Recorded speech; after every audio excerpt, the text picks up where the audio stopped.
विधानसभा अति स्पष्ट भाव में कहीदेছি जड़े आईएएस ऑफिसर जड़े आईपीएस ऑफिसर आ 2 जन राजनेता एथिरे ए समस्त षड्यंत्र संपृक्त तांकर विरुद्ध रे तांकर टेलीफोन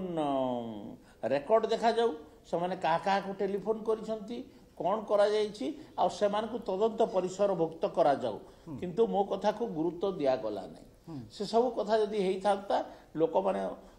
माने स्पष्ट हो जाई थांते ए विषय रे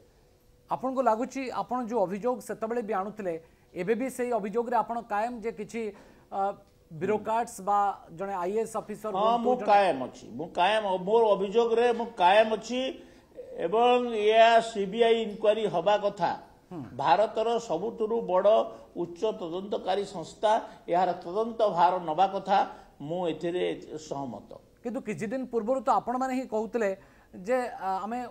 केस को आउथर रीओपन करिवो अर्थात पुणी थरे ए केस खोलिबो किंतु से दिगरे सरकार कहीं के आगबर होनथिले एवं दीपाली को ही कहबा को पड़ला जे आपण सीबीआई तदंत को नै कि आगु को बढ़न देखंतु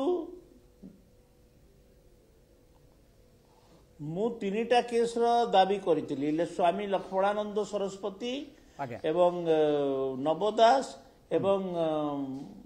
ममिता मेहर हाँ मेहर कर कथा एई केस रे मु केवल नवदास केस रे कहूची गोटिए तदंतकारी संस्था गोटिए रिपोर्ट देई सारलानी गोटिए रिपोर्ट देई सारी थिबारु ए रिपोर्ट को जदि कहीं चैलेंज करिवेनी किंबा असंतुष्टता जाहिर करिवेनी विशेष करी तार परिवार सदस्य ताहले नूतन तदंत करा जाई पारिबो नाही ए आमर विधि व्यवस्था ए विधि व्यवस्था थिबारु आमे माने तदंत करि पारि नाही से माने जदि लिखित देबे ताहले निश्चित एवं कोर्ट रे देबे किंबा मुख्यमंत्री को भी देबे मुख्यमंत्री गोटे संस्था से देबे ताहले आमे निश्चित भाव रे सीबीआई तदंत करे दीपाली एकता भी कहउचंदी जे मुख्यमंत्री मोहन माझी तांको डाकंतु से एकता मध्य निवेदन करिसंदी मुख्यमंत्री डाकिबे आपण माने से दिगरे सहयोग करिवे तांको काई की डाकिबे तांकर दरकार अछि बोले से मुख्यमंत्री पाखो को जांतु मुख्यमंत्री तांको डाकिबे काई की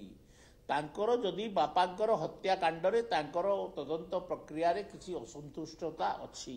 ताले से जिबे ना मुख्यमंत्री को भेटी जानतु से मुख्यमंत्री पाख को कौन मना अच्छी द्वार खोला अच्छी